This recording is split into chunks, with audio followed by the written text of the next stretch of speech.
Good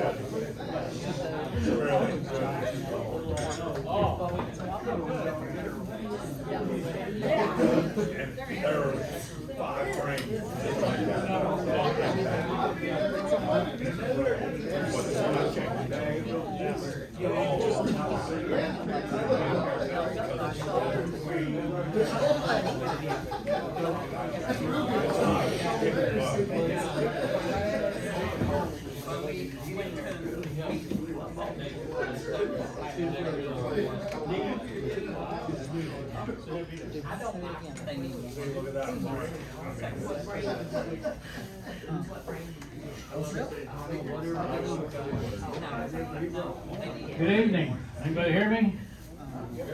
Yes, sir. Do I have anybody's attention? No. I know I don't have Larry's because his attention span is just about this long, so. What you talking about? Making fun of you, you don't even know it. Anyway, welcome to, I guess you have to call it the February meeting, but we're gonna talk about March. We're gonna talk about March tonight, but before we get started with that, Olivia wants to, talk to us about a project she's involved in. You wanna do that right now? Yeah. Sure you introduce yourself. You guys get to be my voluntary audience.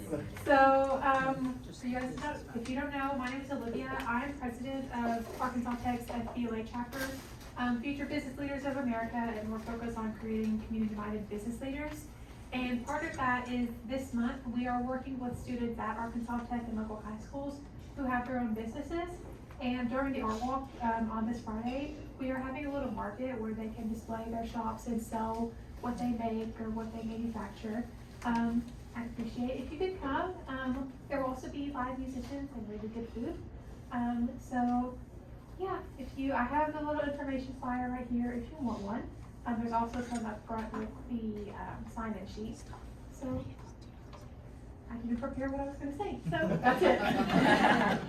Thank you. Thank you. Hopefully we can support that effort. Sounds like a worthwhile one. Got a lot of business to take care of, and we've got a lot of things we need to talk about beekeeping wise as well.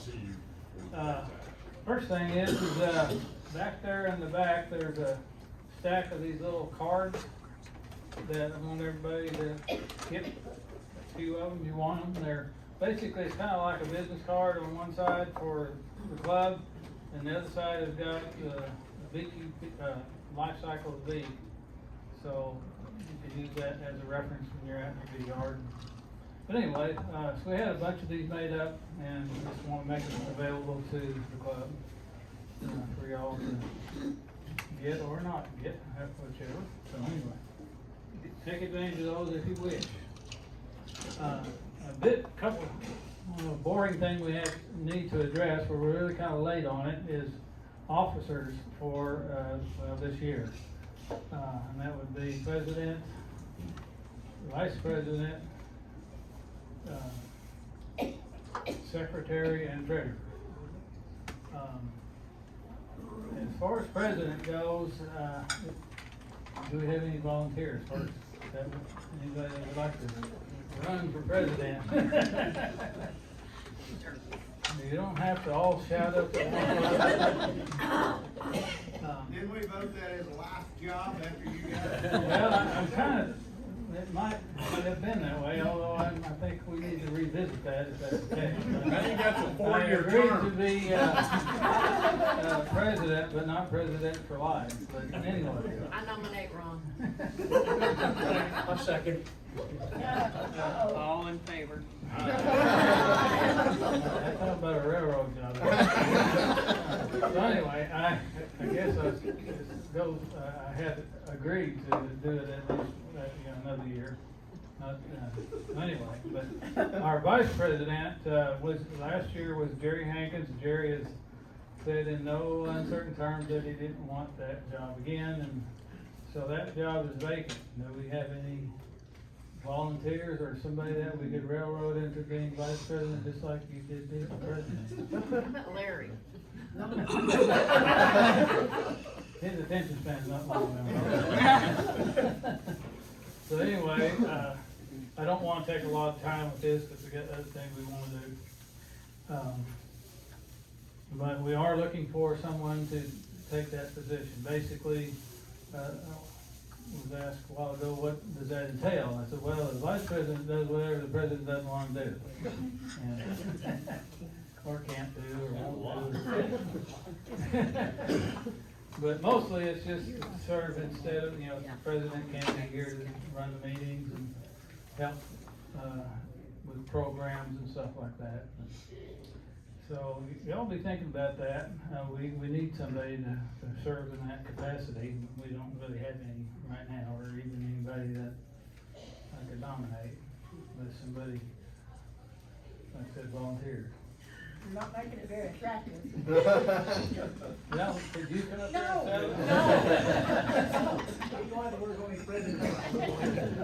And, Bob, would you be willing? for treasurer, I'm understanding that Glenn has agreed to do that again this year. Is that correct? Treasurer? Glenn? Yes. Glenn's in. He's not here, so he's in. Do we have anybody to nominate Glenn for treasurer? I do.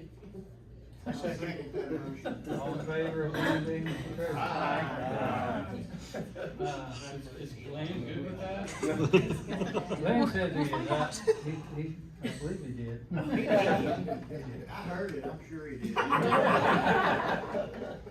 So, leaves us with, secretary, and, Julie and Donna have been kind of sharing that, and. Debbie. Debbie, excuse me.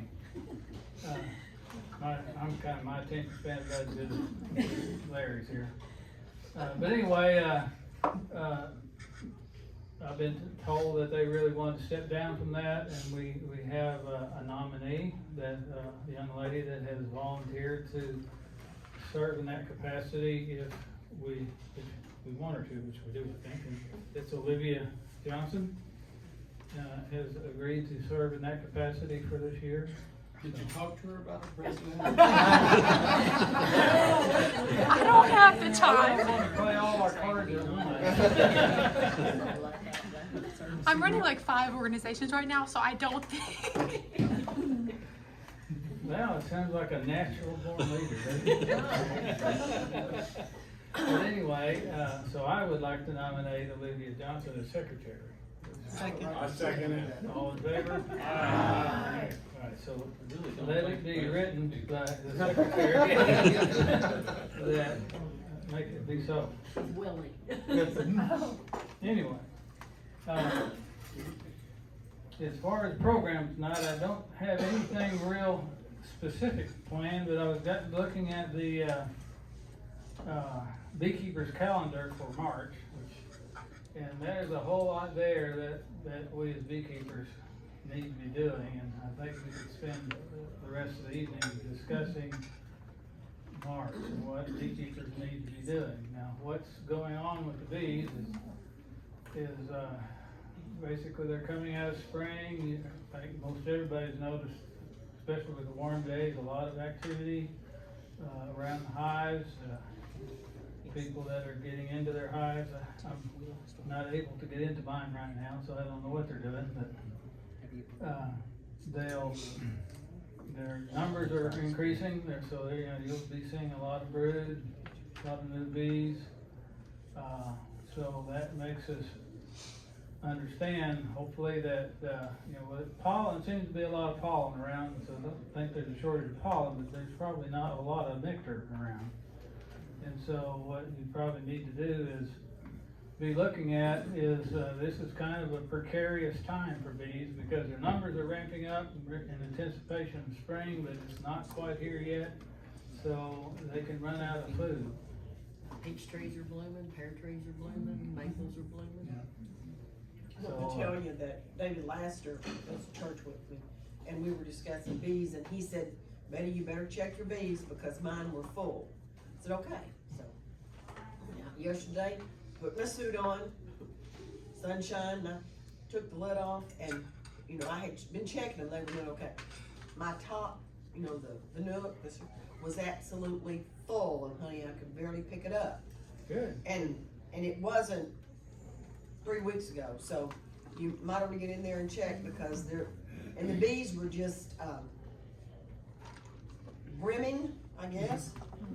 And so I put another super on them, but I wanted to tell you that I wouldn't have thought anything about it had he not said, maybe go check your bees. Yeah, and sometimes, like her, what she observed was that, her bees are putting up nectar and storing some honey already, which, is a little unusual for this early, but, Well, I was really surprised, that's why, yeah, and, but so it's worth checking one way or the other, because some hives and localities may not have any nectar, so it's worth checking on. And so we got coming up at us March, and with March in Arkansas here anyway, and that really is the beginning of our swarm season. And so we need to be thinking about swarms and be looking in your hives for indication of swarms, like swarm cells. Everybody know what swarm cells look like in your hives? No. Okay. Tell You- us. You Tell have me. these? Yes, sir. Okay, swarm cells will be typically on a frame with other brood on it typically. And they're this peanut looking thing about so long. And typically those swarm cells will be either on the bottom of a frame or on the sides.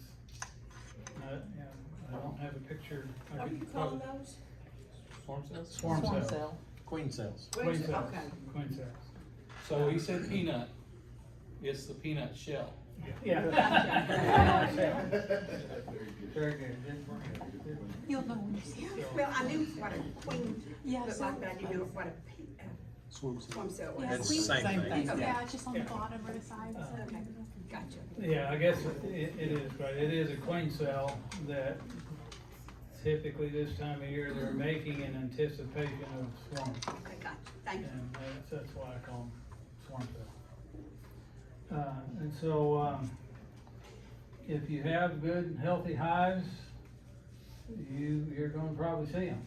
And your hive, you got a good healthy hive coming in spring, they're gonna swarm unless you do something about it. And What do you do about it? that's a little bit beyond this scope of what I can do today, but, there are several things one can do is, well, what most people do, or probably the simplest thing, is you split your hives. And so you take one hive and you make two out of it, by taking your,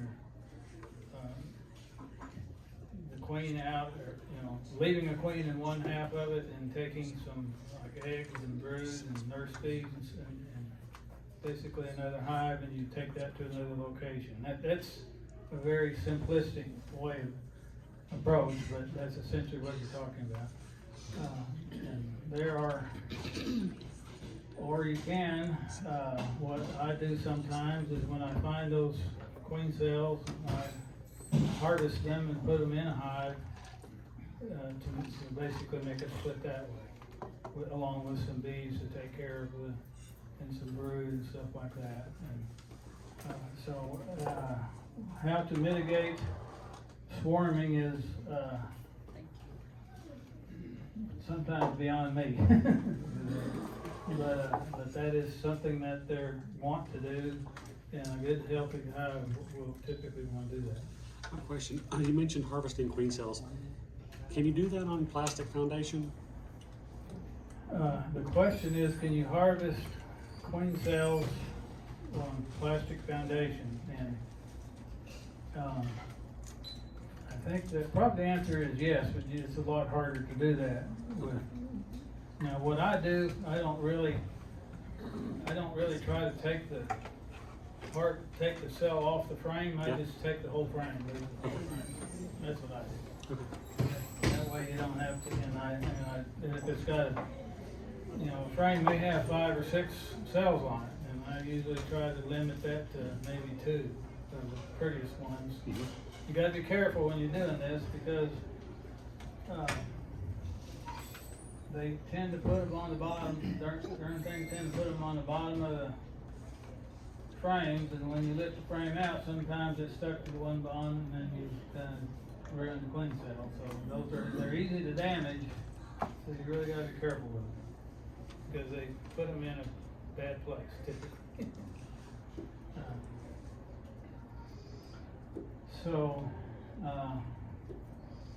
Another thing, what happens quite a bit is over the winter, the bees, they tend to move up into the hive. So your bees, kind of use their stores up and move up. Like if you got a hive of like maybe consisting of 2 deep hive bodies that overwintered that way, probably gonna find most of the bees in the top box, and bottom box will be empty. And bees, they like to go up. They don't much like to expand down. They will, but they'd rather not. So what a lot of beekeepers will do is they'll reverse those boxes. They take that top box and put it on the bottom, and move the bottom one to the top, so that they kind of continue their journey upward. And it just helps them fill out the box a little better that way.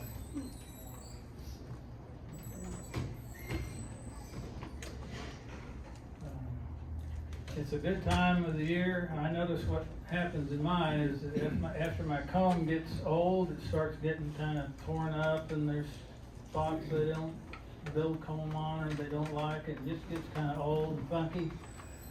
And what they'll do is they tend to make those into drone combs.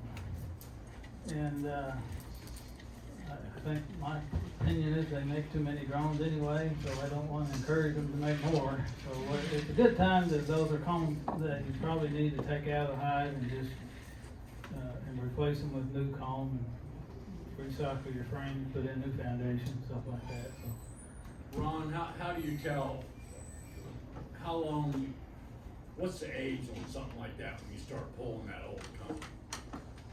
I don't know that I can give an age. I just kind of go by looking at it, and I say, man, that's an ugly comb.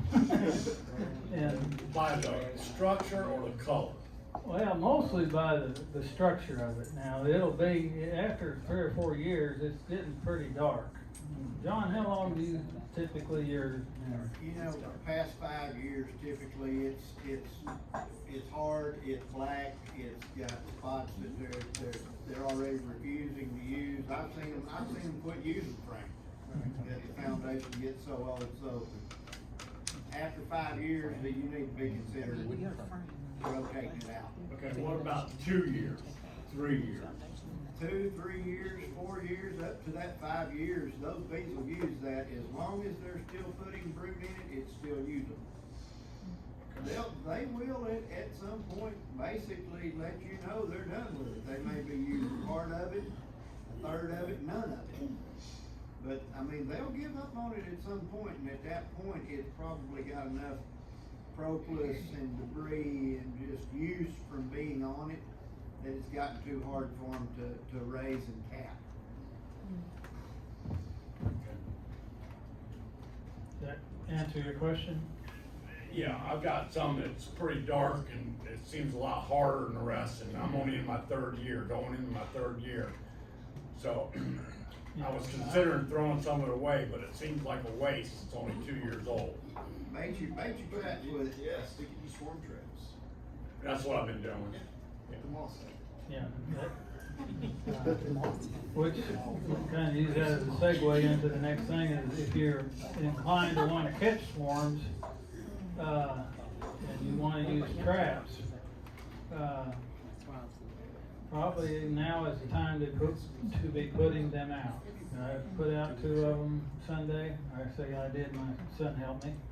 But it's time to put them up, because I expect we'll start seeing pretty regular swarms in a couple of weeks. I wouldn't be surprised to see one right now. That's possible, but I would say in 2 weeks be looking for swarms. As far as traps go, what basically, there's a whole presentation that we've had for this, but to just kind of summarize it is a box that's roughly the size of a deep, I make some traps that are basically a size of a 5-frame nuke, a little bit taller, and they have some empty space in it because there's a certain size, actually people have studied this, and there's a certain size and dimension of cavity that bees prefer if they're looking for a new home for a swarm, and that's around 40 liters. Is that right? That's what I think. Yeah. And so any box that's about 40 liters is ideal. And that's not to say they won't go in a nuke box or anything else, but that's what they say is ideal. So something that, that's why that 5-frame nuke with about 4 or 5 inches of just empty space in the bottom of it works pretty good, because it simulates that, and it's not so big that you can't hang it somewhere. They've also studied, and I've found this to be true myself, is that they like for cavities that are elevated off the ground around 15 to 20 feet. I like to, I'm a deer hunter, so I like to put my swarm traps in my deer stands. It works pretty good, because they're usually about 15 feet tall. But whenever you put them up there, you gotta think about, okay, how am I gonna get this down when it's full of bees? Whoops. And they tend to like to be like in a tree line along the edge of a field or something like that. Seems to work pretty good. And when you put your traps out, you need to check them pretty regularly. Now, I think John sells a commercial product. It's looks like a big flower pot. It's made out of Cone trap made out of like paper mache. a paper mache like thing that works just fine. But when those bees move in there, they can build a bunch of comb in one of those things in a heartbeat. So those type you really need to check. You'd be surprised how much comb they can build in that in 3 days. You'd be real surprised. I got a question for everybody. Everybody that's done swarm, caught their own swarms. I'm going into my 3rd year. Last year I caught 3 swarms, and I had built these cedar boxes, and I had only put 3 frames of comb in there because I didn't have a lot of comb to spare. So there was a big void on the left and right, and when I pulled those swarm traps and transferred them into a regular hive, they had built a lot of comb. So this year, I put 5 frames in the same traps, okay? Do you think not having that hollow space in there I already had 1 swarm hit one of them and it left, okay? And do you think it needs a bigger void area in there? I shouldn't put 5 full frames in there of comb? That's, what I read is you want a large void area in there. In fact, don't even put foundation on the frames. We generally, ours are 9 frames wide, and we generally put 1 frame of comb, and then the rest wired frames with fishing line or wire or something, with no comb at all, other than that 1. Right, because I've got another swarm in one as of yesterday, and it seems to be okay, but the first one did not take, and I don't think there's enough void in my swarm trap. So I need to open them back up and take a couple frames out, I think. Yeah, I honestly don't know the answer to that, but that sounds reasonable. I had good luck in years past in a 5-frame trap, but I'm cheap, so I just put in about 1 inch or 2 of comb at the top. But I go ahead and put my wires in, let them build the comb around your wires. Mm-hmm. And then when they start laying, you're ready to put it in the hive. It's ready to go. Brood comb. And so what, the void, as I understand, is they're measuring your swarm count. So they're trying to come up with their perfect space, and if you got all this comb in there, it Really defines affects it, yeah, Yeah, but okay, that's. they're actually walking the floor and walking the walls. So if you just got frames hanging in there, they may or may not even notice that they're there. We just put wired frames in with no comb, that way they've got something to build on. Yeah. But it hasn't been really a problem for us. And putting one in the middle they start with, kinda sorta gets them started in one direction instead of wrong. No, that makes sense. And if you mess up, and leave them way too long, it's still basically a deep move.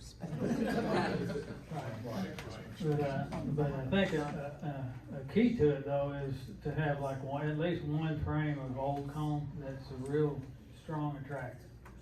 And also that there's a commercial product called Swarm Commander that, Awesome.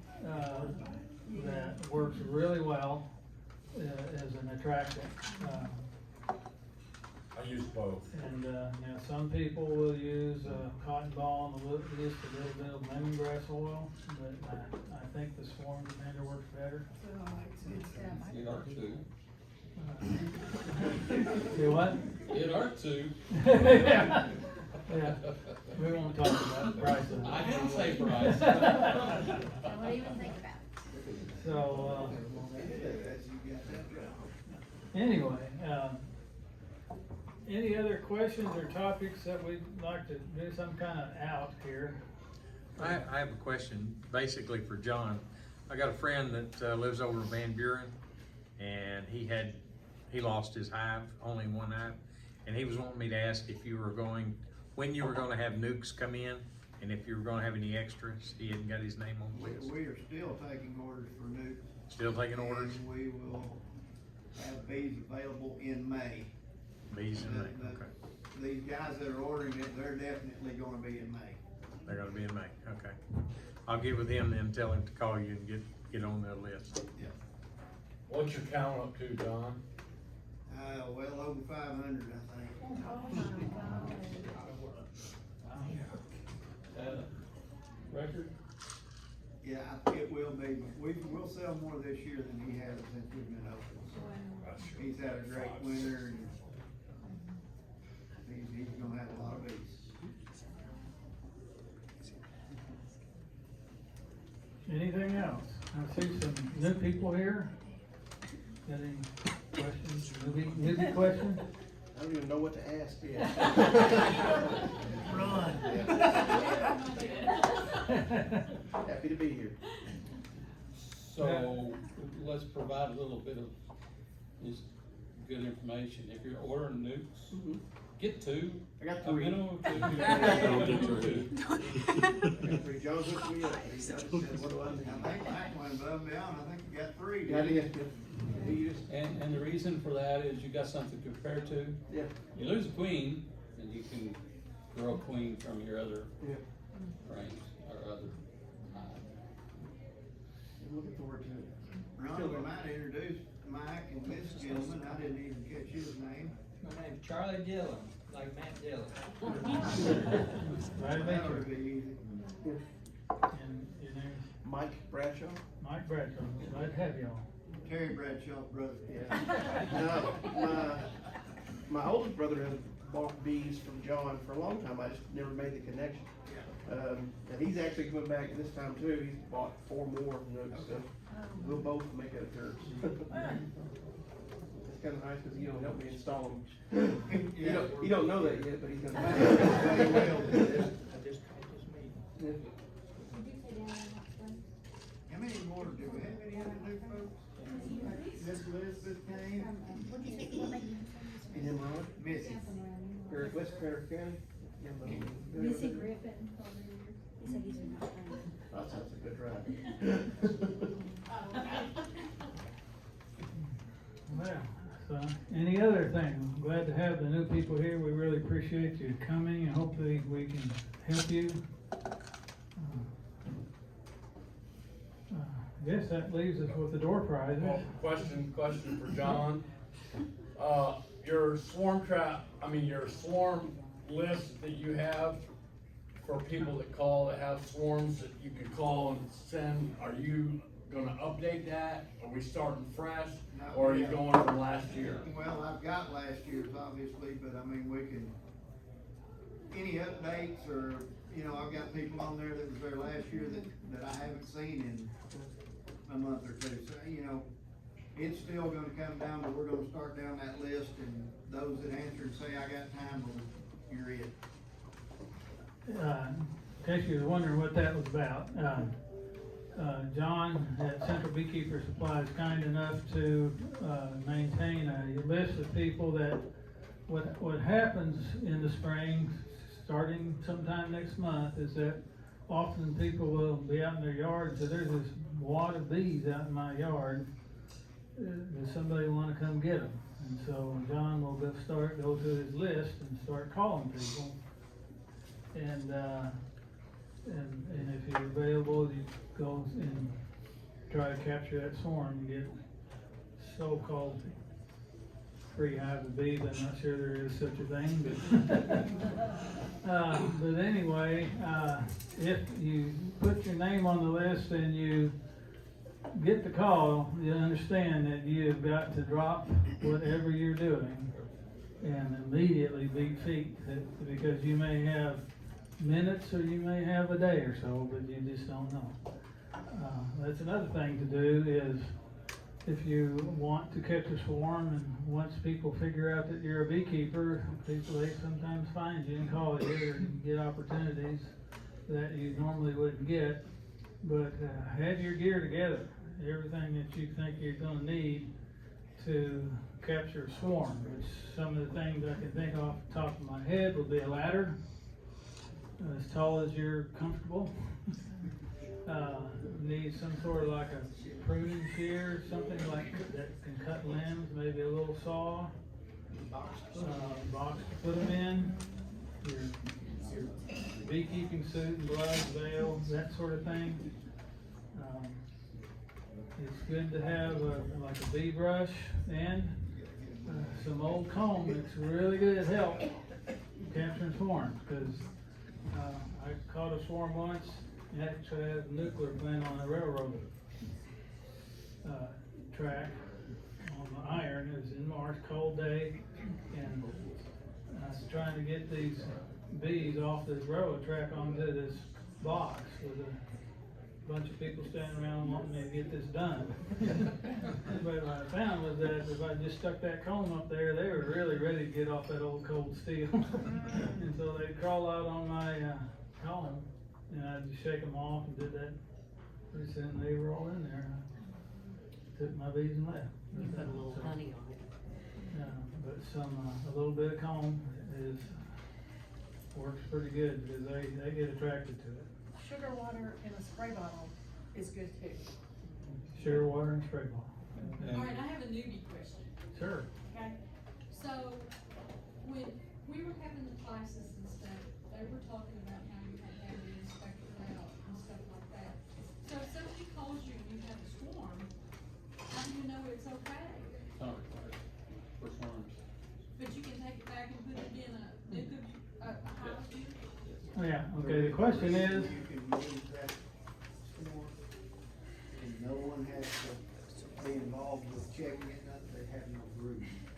Oh, okay, the question is that, during the class, it was mentioned that, our state bee inspector said that you have to have the bees inspected before you can move them. And that's true if I've got a hive of bees that are established colony in my yard. That's true, but I had actually asked him specifically that question a year or two ago, and the answer is, whenever they swarm like that, they're considered feral, and you're allowed to gather them and collect them and take them home and put them in your yard.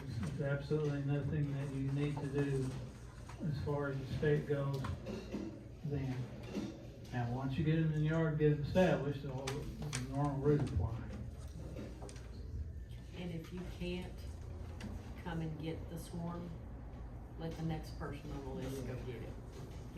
Now, is this list, everybody's on list, they got this list, or? Yeah, we did. Just call John, said, nope, I'm gonna call you. You have to get a hold of John and then put it on the list, right?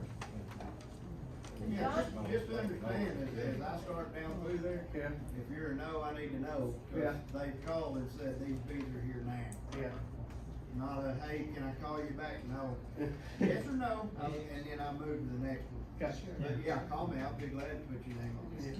I think I would like to, but being that I'm still super new, I want somebody to go with me.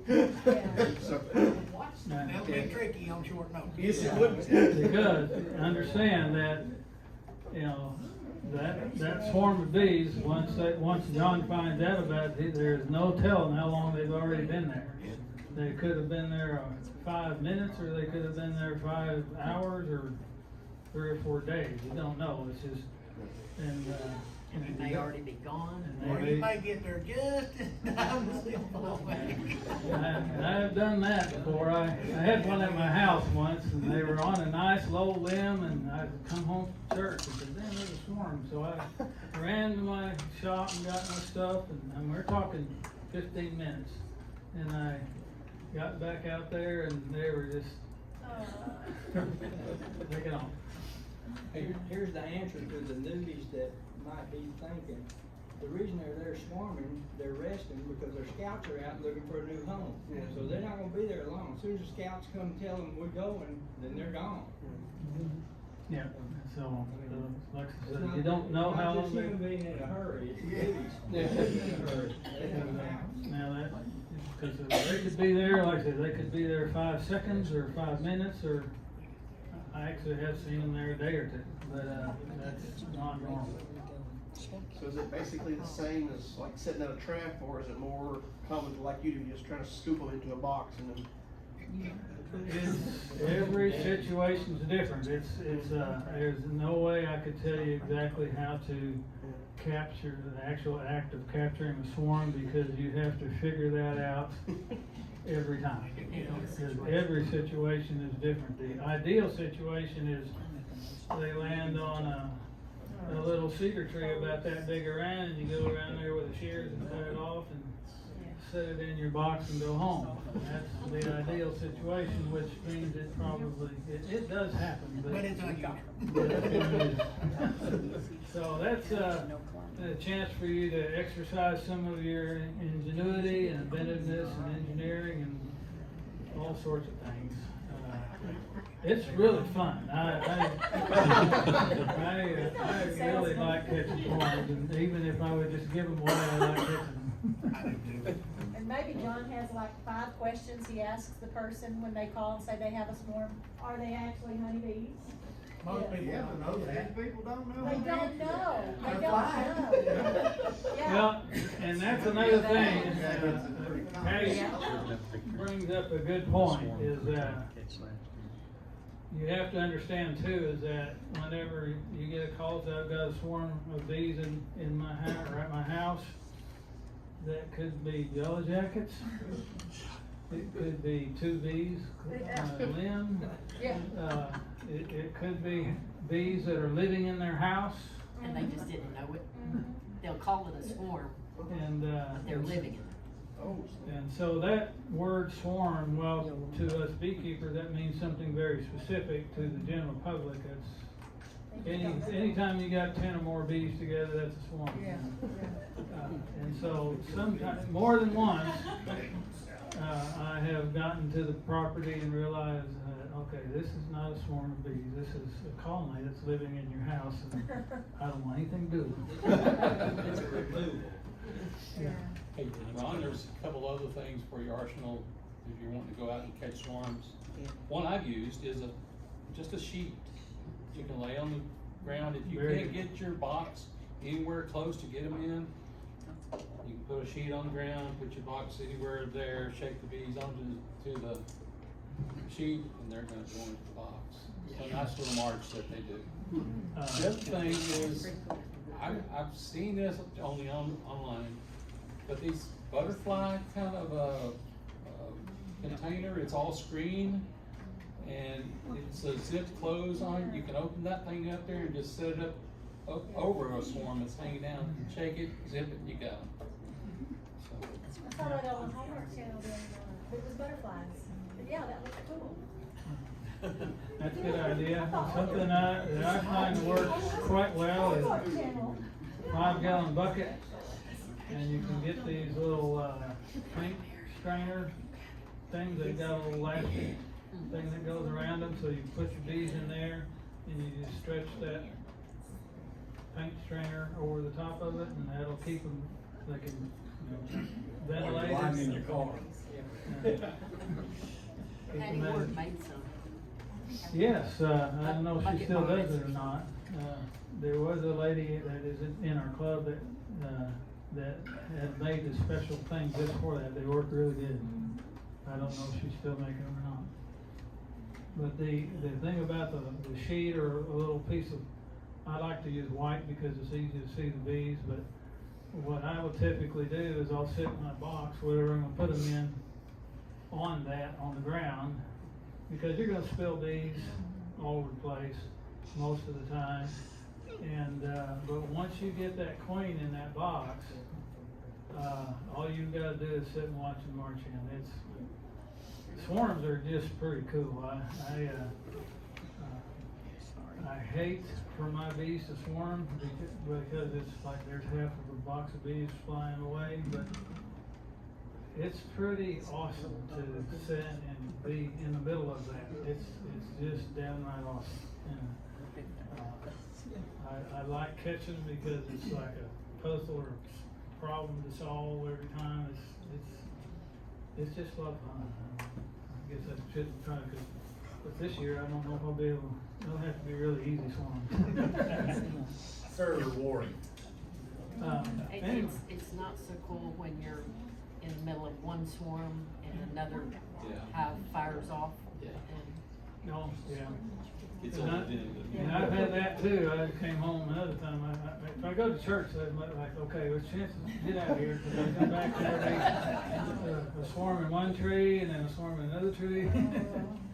And another time to look for it is if you have during swarm season, which is like starting in about 2 weeks and they'll last for a month or two, is if you got like 2 or 3 days of rainy weather, nasty weather, and you come up with a nice, pretty, sunny day, they won't swarm in that bad. Well, typically won't swarm in that bad weather, but when they get a nice day, that's a big day for swarm.